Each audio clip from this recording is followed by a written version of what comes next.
GST बदलाव किसे होगा फायदा, नोटिस और अधिकारियों के चक्कर से छुटकारा पर ही कारोबारियों को राहत। जीएसटी के नए वर्जन में स्लैब प्रारूप और कारोबारियों के रिफंड और पंजीयन को आसान करने के लिए बदलाव का प्रस्ताव रखा गया है।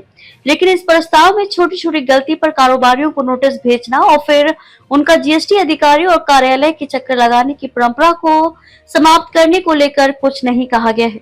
जीएसटी रिटर्न भरने में हो जाती है भूल। कारोबारी पे जीएसटी विशेषज्ञों का कहना है कि यह उनके लिए सबसे बड़ी समस्या है और इसका निदान किए बगैर उन्हें राहत नहीं मिलने वाली है। कारोबारियों ने बताया कि कई बार जीएसटी रिटर्न फाइल करने में उनसे मामूली गलती हो जाती है। दूसरे व्यापारी के कारण कई बार इनपुट टैक्स क्रेडिट आईटीसी की गणना में गलती होती है। कई बार वे देनदार से थोड़ा कम जीएसटी ही दे पाते हैं। इन छोटी छोटी गलतियों के लिए उन्हें नोटिस आ जाता है और उन्हें या उनके चार्टर्ड अकाउंटेंट को व्यक्तिगत रूप से जाकर अधिकारी को समझाने बुझाने पर मुश्किल से मामले को खत्म किया जाता है।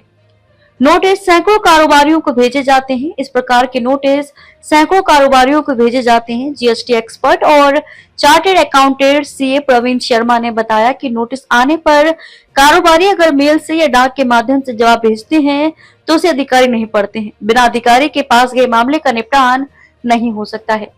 कारोबारी पर जुर्माना बढ़ता रहता है। देनदारी का मामला नहीं निपटने तक कारोबारी पर जुर्माना बढ़ता रहता है। जानकारों का कहना है कि कारोबारी की रिटर्न की जांच मशीन करती है और जरा सी गलती पर मशीन ऑटोमेटिक रूप से कारोबारी को नोटिस भेज देती है। केंद्रीय अप्रत्यक्ष कर और सीमा शुल्क बोर्ड सीबीआईसी के पूर्व चेयरमैन विवेक जौहरी ने बताया कि रिटर्न भरने के दौरान छोटे छोटे कारोबारियों की मंशा कानून तोड़ने की नहीं होती है, बल्कि उनसे गलती हो जाती है और फिर उन्हें इसका खामियाजा भुगतना पड़ता है। रिटर्न से जुड़े नोटिस के समाधान का जिक्र नहीं। उन्होंने कहा कि जीएसटी के प्रस्तावित नए वर्जन के पैकेज में रिटर्न से जुड़े नोटिस के समाधान का जिक्र नहीं है। जौहरी ने बताया कि सरकार को चाहिए कि रिटर्न में गलती पकड़ी जाती है तो पहले ये देखना चाहिए कि ये मामला नोटिस देने लायक भी है या नहीं। उसका मूल्यांकन होना चाहिए।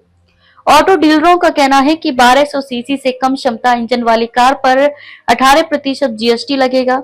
इनमें मारुति सुजुकी की कई गाड़ियां तो हुंडई और टाटा की भी गाड़ियां शामिल हैं। कार डीलर ने बताया कि 18% जीएसटी होने के बाद एंट्री लेवल की कार की कीमत में 50 से 60 रुपए तक की राहत मिल सकती है। बड़ी गाड़ियों की कीमतें थोड़ी बढ़ सकती हैं। हालांकि जीएसटी के नए वर्जन के लागू होने के बाद एसयूवी और अन्य बड़ी गाड़ियों की कीमतें थोड़ी बढ़ सकती हैं, क्योंकि उन पर 40% जीएसटी लगाया जा सकता है। अभी उन पर 28% जीएसटी और शेष मिलाकर 36 से 37% का टैक्स वसूला जाता है।